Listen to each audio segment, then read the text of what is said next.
আমরা যখন রকমারি ইফতার সাজিয়ে আমরা আলোচনা করতে বসেছি, ঠিক এই সময়টাতেই আমরা জানি আমাদের গাজার ভাই বোনেরা অনেকেই তাদের সন্তানের লাশ খুঁজে বেড়াচ্ছেন। অনেকে হয়তো ধ্বংসস্তূপের মধ্যে চাপা পড়া সেই প্রিয়জনটাকে উদ্ধার করবার ব্যর্থ চেষ্টা করছেন। আমরা যখন রকমারি খাবার সামনে রেখে কি দোয়া পড়ব, কি দোয়া করব, সেটা নিয়ে আমরা মগ্ন আছি, ঠিক তখন তারা হয়তো হসপিটালে নিজের আত্মীয় স্বজন নিয়ে হয়তো দৌড়াদৌড়ি করছেন, হয়তো অ্যানেস্থেসিয়া পর্যন্ত নাই, অপারেশন করবার মধ্যে মিনিমাম যে আয়োজন সেটা পর্যন্ত নাই।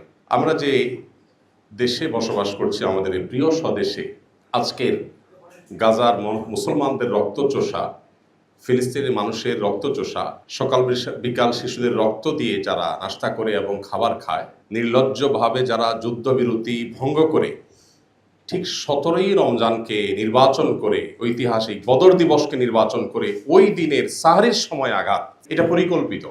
প্রতি বছর আপনারা লক্ষ্য করে থাকলে দেখবেন, গত বছর, তার আগের বছর, তার আগের বছর, টানা কয়েক বছর আমার পরিষ্কার মনে আছে, ঠিক রমজান মাসে আঘাতটা করা হয়।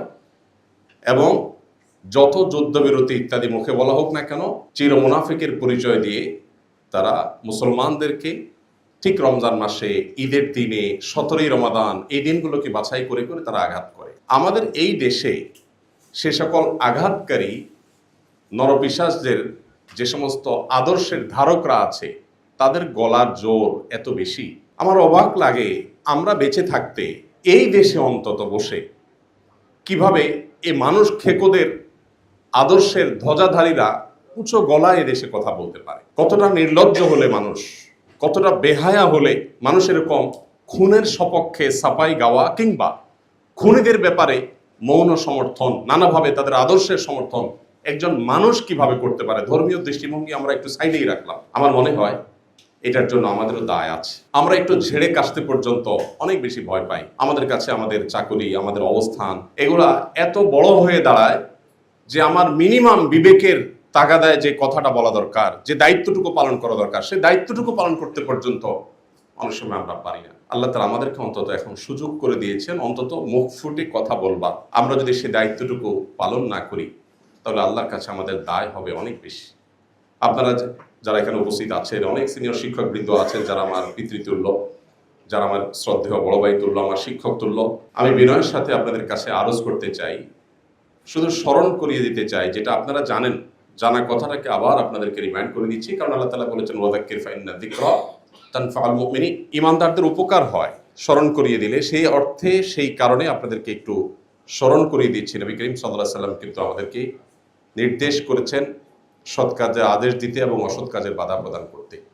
আপনারা জাতির বিবেক, আপনারা আল্লাহ তাআলার পক্ষ থেকে যে সম্মানের অধিকারী হয়েছেন, এদেশের অন্য বহু শ্রেণী পেশার মানুষ এত সম্মানের অধিকারী নন। আল্লাহ আপনাদেরকে যে সামাজিক অবস্থান দিয়েছেন, এই সমাজের উপর আপনাদের যতটা প্রভাব আছে, আল্লাহ তাআলার কাছে তার দায়ও কিন্তু অনেক বড়।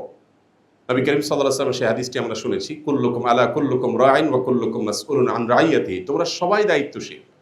সো সবাই যার যার দায়িত্বের পরিধি অনুপাতে আল্লাহর কাছে জিজ্ঞাসিত হতে হবে।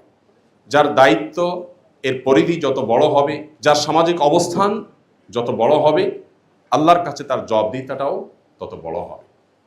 আমরা আজ নির্যাতিত ফিলিস্তিনিদের পক্ষে দু চার কলম লেখা, তাদের সহমর্মী হয়ে কখনো রাস্তায় একটু মানববন্ধন করা, কখনো একটু কোথাও একটু দাঁড়ানো, কোথাও যথাবিহিত নিয়ম শৃঙ্খলার মধ্যে থেকেও আমরা একটু প্রতিবাদ করা, এই দায়িত্বটুকু পর্যন্ত আমরা অনেকে পালন করছি না। আমি খুব লজ্জিত হই একজন বাংলাদেশি হিসেবে, কারণ ফিলিস্তিন ইস্যুতে বাংলাদেশের মতো এরকম নির্লজ্জভাবে এতটা নীরবতা, নিস্তব্ধতা পৃথিবীর কোনো দেশে আমার চোখে পড়েনি। জাপানের মতো দেশে গত বছর ফিলিস্তিনি হামলার সময় আমি টোকিওতে ছিলাম, এত বড় মিছিল, জাপানের মতো দেশে যেখানে মুসলমান এত কম, যে সংখ্যা উল্লেখ করবার মতো না, সেখানে এত বিশাল বড় মিছিল এবং সেখানে বিভিন্ন দূতাবাস ঘেরাও এত চমৎকারভাবে হয়েছে যে আমার দেশে পর্যন্ত হচ্ছে না। এবং সেখানে ইহুদি কোম্পানিগুলো, বিশেষ করে যে ফুড চেইন স্টোর যেগুলো আছে, সেগুলোর সামনে যে পরিমাণ মাছি মারে, এটা আমি নিজের চোখে যেটা দেখেছি, দুর্ভাগ্য, আমার দেশে মানুষের ভিতরে সেরকম কোনো সেন্স পর্যন্ত নাই। আমার মনে হয় জাতিকে জাগাবার দায়িত্বটুকু আপনাদের অন্তত আছে। আপনারা শিক্ষক হিসাবে আপনাদের কলম ধরবার, আপনারা জাতিকে সচেতন করবার যে দায়িত্ব আছে, সেই দায়িত্বটা যদি আপনারা সঠিকভাবে পালন করেন, তাহলে আমরা যারা সাধারণ মানুষ আছি, আমরা ইনশাআল্লাহ আপনাদের পেছনে, আমাদেরকে আপনারা পাবেন এবং জাতিকে আপনারা জাগাতে পারবেন। পৃথিবীর অন্যান্য অমুসলিম দেশগুলোতে পর্যন্ত, এমনকি খোদ আমেরিকাতে পর্যন্ত এই মানব ইতিহাসের ন্যাক্কারজনক বর্বরচিত অসভ্যতা, এটার বিরুদ্ধে সেখানে যেরকম মানুষ ফুঁসে উঠেছে, মানুষ যেরকম রাস্তাঘাটে বের হয়েছে এবং ইহুদি কোম্পানিগুলোকে যেভাবে বয়কট করেছে, আমার দেশে পর্যন্ত সেটা হচ্ছে না। আপনি জান, আমরা এখানে যারা আছি, আমার মনে হয় আমাদের বেশিরভাগ মানুষের বাসা বাড়ি চেক করলে, আমরা নিজেরা যদি নিজের বাসা চেক করি, আমরা দেখতে পাবো আমাদের বেডরুমে, আমাদের টয়লেটে, আমাদের কিচেনে, আমাদের প্রত্যেকটা রুমে ইহুদি প্রোডাক্ট দিয়ে ভরা। আমাদের পেস্ট, আমাদের সাবান থেকে নিয়ে প্রত্যেকটা আইটেমে প্রোডাক্ট, আমাদের ঘরবাড়ি ভরা, আমাদের অফিস আদালত ভরা। অথচ আমার দেশীয় প্রোডাক্ট আছে, একটু মান হয়তো কম হবে, দাম হয়তো একটু বেশি হবে। আমরা অনেক দেশত্ববোধের কথা বলি, কিন্তু আমাদের ব্যবহারিক জীবনে সেটার কোনো ছিটে ফোঁটা আমরা দেখতে পাই না। আমি বাংলাদেশ বিমানে একবার কোথাও যাচ্ছিলাম, দেখলাম আমাকে কোকা কোলার একটা বোতল দেওয়া হলো। আমি বললাম, কেন কোকা কোলা খাবো? আমি আমার কেরিয়ারে বসে আমি কেন কোকা কোলা খাবো? আমার দেশীয় ড্রিঙ্কস নাই, কেন আপনি সেটা দিবেন না? পরে আমি বললাম, এটা আমি প্রতিবাদ স্বরূপ খেলাম না, আপনি এটা নিয়ে যান, আমাকে সাদা পানি দেন। তো আমাদের দেশে এই কথাগুলো আপনাদের মুখ থেকে উঠে আসা দরকার। আপনাদেরকে বলতে হবে, শ্রদ্ধেয় শিক্ষকবৃন্দ, আপনারা যদি সৎ কাজের আদেশ এবং অসৎ কাজে বাধা প্রদান করার এই যে মহান দায়িত্ব আছে, এই দায়িত্বটুকু আপনারা যদি আদায় করেন, তাহলে সেক্ষেত্রে আজ মানবতার সবক দেওয়া মানুষগুলো, যারা আমাদেরকে সকাল বিকাল মানবতার সবক দেয়, তাদের মানবতার আসল রূপ কি সেটা আমরা প্রতিনিয়ত দেখতে পাই। পশ্চিমে ইউরোপের প্রত্যেকটা দেশে গেলে দেখা যায়, যারা আমাদেরকে সারাদিন সংখ্যালঘু সংখ্যালঘু অধিকার বলতে বলতে বলতে বলতে মুখ দিয়ে ফেনা ছুটায়, তারাই শুধুমাত্র মুসলিম হওয়ার কারণে অহেতুক প্রত্যেকটা মানুষকে হ্যারাসমেন্ট করে, প্রত্যেকটা দেশে অলমোস্ট। তো তাদের ভালো মানুষের এই যে মুখোশটা আছে, এটা সরাবার দায়িত্ব আমাদের। মানুষের কাছে প্রকৃত চিত্র তুলে ধরার দায়িত্ব আমাদের। আমাদের দেশীয় পরিসরে আমরা দেখেছি দীর্ঘদিন পর্যন্ত ইসলামের উপরে আঘাত করা হচ্ছে। এদেশে মুসলমানরা সংখ্যায় মেজরিটি হলেও আমরা কালচারালি মাইনরিটি। আমাদেরকে সাংস্কৃতিকভাবে সংখ্যালঘু করে রাখা হয়েছে। এই দেশে দাড়ি টুপি নিয়ে কিছু মানুষ একত্র হয়ে শুধুমাত্র কোরআন হাদিসের নিরীহ কোনো কথা থাকলে সেগুলো বলবে, সেটাকেও জঙ্গি ট্যাগ দিয়ে হয়রানি করা এদেশের নিত্য নৈমিত্তিক একটা কালচারে পরিণত হয়েছে। এবং এখনো পর্যন্ত এক শ্রেণীর মিডিয়া, তারা ইসলাম এবং ইসলামিক কৃষ্টি কালচারের প্রতি যে বিমাতা সুলভ আচরণ করে চলেছে, এই কালচারটা আমাদের ভাঙতে হবে। আমাদের বুক থেকে জগদ্দল পাথর সরে গেছে, কিন্তু সাংস্কৃতিক যে যুদ্ধ চাপিয়ে দেওয়া হচ্ছে, মুসলমানরা ইসলামের শিক্ষা যত বেশি শিক্ষিত হবে, ইসলামকে যত বেশি ধারণ করবে, তত বেশি এদেশের সংখ্যালঘুরা যেমন ভালো থাকবে, এদেশের সাম্প্রদায়িক সম্পৃক্তি তত সুন্দর হবে, এদেশে সব দিক থেকে আমরা আশানুরূপ ফল তত বেশি পাবো। কিন্তু দুর্ভাগ্যজনকভাবে ইসলামের প্রতি এক ধরনের ভীতি এমনভাবে সৃষ্টি করা হয়েছে যেন ইসলাম মানে হলো আতঙ্কের নাম, ইসলাম মানে যেন ভয়ঙ্কর কোনো কিছু। তো এই আতঙ্ক বা এই যে ভয় বা ভীতি যেটা সৃষ্টি করা হয়েছে, এটা দূর করাটা আমাদের দায়িত্বের মধ্যে পড়ে। আমি আপনাদের ছোট ভাই হিসাবে আপনাদেরকে শুধু কোরআন এবং হাদিসের আলোকে স্মরণ করে দিতে চাই, আল্লাহর কাছে আমাদের দায় কিন্তু অনেক বেশি, অনেক বেশি।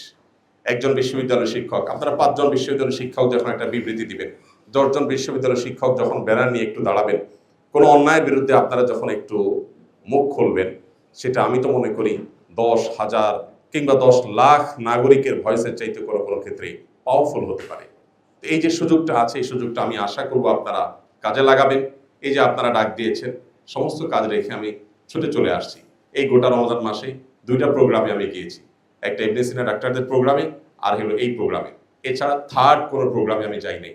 2টা মিনিস্ট্রির প্রোগ্রাম সরকারি ছিল, হাতে পায়ে ধরে বিনয়ের সাথে মাপ চেয়ে আমি ওজোর খাই করে ছুটে আসছি, আমি যাই নাই। এই পুরো রমজানে কোথাও আমি যাই নাই, কোনো ইফতার প্রোগ্রামে যাই নাই, কোনো শিল্প প্রতিষ্ঠানের প্রোগ্রামে যাই নাই, কোনো টেলিভিশন চ্যানেলের কোনো প্রোগ্রামে যাই নাই। একমাত্র প্রোগ্রাম ইফতারের আগ মুহূর্তে শুধু এখানেই আসছি, আর কোথাও যাই নাই। এমনকি দেশে বাইরেও যাই নাই। এমনকি রমজানে ওমরা করতাম, সেটাও এবছর যাই নাই, শারীরিক অসুস্থতা, অন্যান্য ব্যস্ততার কারণে। এই প্রোগ্রামটা আমার কাছে অনেক বেশি গুরুত্বপূর্ণ মনে হয়েছে। কেন? কারণ এখানে আপনারা যারা আছেন, আপনারা এক একজন পাওয়ারফুল ইঞ্জিনের মতো, যে ইঞ্জিনের পেছনে হয়তো শত শত বগি আমি অ্যাড করতে পারবো বা দেখতে পাবো। তো আপনারা যদি আপনাদের জায়গা থেকে, ইসলাম বড় অসহায় হয়ে আছে আমাদের এই দেশে, এই ভূখণ্ডে মানুষ ধর্মপ্রাণ, হিন্দুরা, খ্রিস্টানরা, মুসলমানরা সবাই যার যার ধর্মে ধর্মপ্রাণ। কিন্তু এই ধর্মপ্রাণদের দেশে ধর্মকেই সবচাইতে বড় কালপ্রিট করে দেখানোর একটা নীল নকশা এদেশে দীর্ঘদিন যাবৎ চলে আসছে, এখনো পর্যন্ত প্রতিনিয়ত চলছে। আপনারা দেখেন আসুন্নাহ ফাউন্ডেশন যে সেবামূলক কাজ করে সারা দেশে, বিগত বন্যায় আমরা 164 কোটি টাকার চ্যারিটি কাজ করছি, এখনো সেটা চলমান আছে। 1500 ঘর আমরা নির্মাণ করছি বন্যা দুর্গত এলাকাগুলোতে, এক একটা ঘর 2,85,000 টাকা করে খরচ হচ্ছে। কোনটা কত খরচ হচ্ছে ফিগার সহ বলে দিচ্ছি, কারণ এর চেয়ে 1 টাকা কমে কেউ করতে পারে কিনা এরকম চ্যালেঞ্জ। এত কাজ করার পরেও, শত শত কোটি টাকার চ্যারিটি কাজ করার পরেও, বাংলাদেশ সবচেয়ে লার্জেস্ট ট্রেনিং সেন্টার দারিদ্র বিমোচনের জন্য, বেকারত্ব দূর করবার জন্য করার পরও, আরো হাজারটা কাজ করার পরও আপনি এদেশের মূলধারার বেশ কয়েকটা মিডিয়া পাবেন যে আধা লাইন পর্যন্ত নিউজ কখনো করে নাই, জাস্ট আধা লাইন নিউজ কখনো করেনি। তো আমরা কোন দেশে বসবাস করছি যারা ইচ্ছাকৃতভাবে ইসলাম এবং ইসলামিস্টদেরকে এই দেশে খারাপ করে দেখাতে ভালো বোধ করে, স্বাচ্ছন্দ্য বোধ করে, তাদের ভালোগুলোকে হাইড করতে চায়? আমার মনে হয় এক্ষেত্রে আপনাদের অনেক বড় ভূমিকা রাখার সুযোগ আছে। সংখ্যালঘু কয়েকজন, সংখ্যায় খুবই কম এরকম কয়েকজন বা সীমিত সংখ্যক মানুষ তারা ন্যারেটিভ দাঁড় করায় এবং সেই ন্যারেটিভ তারা জাতির কাছে হাজির করে, তারা বয়ান হাজির করে। আর আমরা যারা আল্লাহ তার রাসূলের প্রতি বিশ্বাসী, আমরা যারা ইসলামী মূল্যবোধে বিশ্বাস করি, আমরা আমাদের দায়িত্বটুকু পালন করি না। আল্লাহর কাছে কি জবাব দিতে হবে, নবী করিম সাল্লাল্লাহু আলাইহি সাল্লামের কাছে কি জবাব দিতে হবে কিয়ামতের ময়দানে? যদি তিনি জিজ্ঞাসা করেন যে আমার দিনকে এত ছোট করা হয়েছে, আমার দিনকে এত তুচ্ছ করা হয়েছে, আমার আদর্শকে এত বাজেভাবে উপস্থাপন করা হয়েছে, তোমরা তোমার আদর্শে বিশ্বাসী ছিলে, তোমরা তোমার দায়িত্বটা কতটা পালন করেছো? আমার তো মনে হয় যে আপনারা সবাই যদি আপনাদের জায়গা থেকে, আমরা যদি সবাই আমাদের জায়গা থেকে আমাদের রোলটা প্লে করতে পারি, আমাদের দায়িত্বটা পালন করতে পারি, তাহলে ইনশাআল্লাহ আমরা এই দেশে দীর্ঘদিন যাবৎ যে জুলুম দেখে আসছি, যে বৈষম্য দেখে আসছি, ইসলামের প্রতি বিশেষ করে যে বিমাতাসুলভ আচরণ আমরা দেখে আসছি, সেটা হয়তো কিছুটা হলেও লাঘব করা সম্ভব হবে। তো আমি আশা করব যে আপনারা কাঁধে কাঁধ মিলিয়ে, বিশেষ করে সিনিয়ররা যারা আছেন তারা নেতৃত্ব দিয়ে আমাদেরকে এগিয়ে নিয়ে যাবেন। ইনশাআল্লাহ আপনাদের এগিয়ে যান, আপনাদের পেছনে পুরো জাতিকে আপনারা পাবেন। আমরা দেখেছি যে জুলাই আন্দোলনের সময় কিভাবে সারা দেশের মানুষ ঝাঁপিয়ে পড়েছে। দেখুন, দিন শেষে আপনাদের বিশ্ববিদ্যালয়ের শিক্ষার্থী এবং শিক্ষকরা আপনারা নেতৃত্ব দিয়েছেন। আপনারা যখন নেতৃত্ব দিয়েছেন, দেশের ইমাম, মুয়াজ্জিন, সাধারণ মানুষ, রিকশাওয়ালা, খেটে খাওয়া শ্রমিক সবাই কিন্তু ঝাঁপিয়ে পড়েছে। অতএব এভাবে প্রত্যেকটা ক্ষেত্রে আমরা দেখতে চাই যে আপনারা নেতৃত্ব দেন এবং দায়িত্বশীলতার জায়গা থেকে আপনারা ফিরে চলে আসেন। আল্লাহ তাআলা আপনাদেরকে, আমাদেরকে সবাইকে তৌফিক দান করুন। আজকের এই চমৎকার আয়োজন করবার জন্য আয়োজকদেরকে আমি ধন্যবাদ জানাচ্ছি এবং আমার আজকের এই আয়োজনে শামিল হওয়াটা আমার নিজের জন্য অনেক বড় সৌভাগ্যের ব্যাপার, কারণ আপনাদের সামনে আমি উপস্থিত হতে পেরেছি, 2-4টা মনের কথা আমি আগোছালো হলে উপস্থাপন করতে পেরেছি, এটা আমার জন্য সৌভাগ্যের বিষয়। ফিলিস্তিন ইস্যুতে আমাদের যেরকম বিশেষভাবে ভয়েস রেজ করা দরকার, আমাদের প্রতিবাদ মিছিল হওয়া দরকার। এদেশে একটা প্রতিবাদ মিছিল গত এই 2-3 বছরেও ফিলিস্তিন ইস্যুতে এত গণহত্যা হলো, সেখানে চোখে পড়ার মতো বা আন্তর্জাতিক মিডিয়ায় আসার মতো একটা বড় মিছিল এখনো পর্যন্ত হয়নি। বিভিন্ন ইসলামী নেতৃবৃন্দের সাথে আলাপ করেছি যে জুমার পরে অন্তত তারা একটা মিছিল বাইতুল কারম থেকে একটা ঐতিহাসিক বড় ধরনের কোনো মিছিল করতে পারেন কিনা। তো অনুরোধ করেছি, অনেকে চেষ্টা করেছি, দেখা যাক কি দাঁড়ায়। তো আমরা আমাদের জায়গা থেকে অন্তত, আপনারা বিশ্ববিদ্যালয়ের শিক্ষকরা যদি আপনারা একটু দাঁড়ান কোথাও, আপনারা আপনাদের মতো করে দাঁড়ালেন, আপনারা 100 জন 101 জন বিশ্ববিদ্যালয়ের শিক্ষক যদি একটু বিবৃতি দেন, আমাদের মেয়েরা যখন একটু পর্দার জন্য হ্যারাসমেন্টের শিকার হয়, দাড়ির জন্য যখন কোনো জায়গায় হ্যারাসমেন্টের শিকার হয়, আমরা যত কথাই বলি না কেন, আপনাদের 10 জন বা 20 জনের একটা বিবৃতি, আপনাদের একটা বক্তব্যের ওজন অনেক বেশি। আমরা দেখি যারা ইসলাম এবং মুসলমানদের প্রতি বিদ্বেষ লালন করে, পান থেকে নুন খসলেই তাদের 101 জনের বিবৃতি দেখি, আমরা 501 জনের বিবৃতি দেখি, নাম সর্বস্ব বিবৃতি আমরা দেখতে পাই। সেখানে আল্লাহ দিনকে ভালোবাসেন, ইসলামী মূল্যবোধকে বিশ্বাস করেন, সেরকম বিশাল বড় জনগোষ্ঠী আমাদের, সেই জনগোষ্ঠীর বেশিরভাগ অংশকে আমরা দেখি তারা চুপ থাকে। আমরা মনে করি ব্যক্তিগত নামাজ রোজা পড়লে বোধহয় আমাদের নাজাত হয়ে যাবে। আমর বিল মারুফ এবং নাহি আনিল মুনকার, সৎ কাজের আদেশ এবং অসৎ কাজের বাধা প্রদান না করলে আল্লাহর কাছে জবাবদিহি করা লাগবে, এই দায়িত্ববোধটা আমাদের অনেকেরই কিন্তু একেবারেই স্মরণ নেই। আমি সেটা আমার নিজেকে স্মরণ করিয়ে দিচ্ছি, আপনাদেরকেও স্মরণ করিয়ে দিচ্ছি। আল্লাহ তাআলা আমাদের সবাইকে আমাদের দায়িত্বশীলতার জায়গা থেকে সৎ কাজের আদেশ এবং অসৎ কাজে বাধা প্রদান সর্বশক্তি দিয়ে আমাদের সামর্থ্যের মধ্যে থেকে আল্লাহ তাআলা আদায় করার তৌফিক দান করুন। আল্লাহ আমাদের প্রিয় স্বদেশকে ভালো রাখুন গাজার মুসলমানদের এবং তাদের পর যে অভিশপ্তরা আজ এই বর্বরচিত হামলা চালাচ্ছে, আল্লাহ রাব্বুল আলামিন এই অভিশপ্তদের প্রতি আল্লাহর অভিশাপ বর্ষণের দৃশ্য আমাদেরকে দেখে যাওয়ার তৌফিক দান করুন।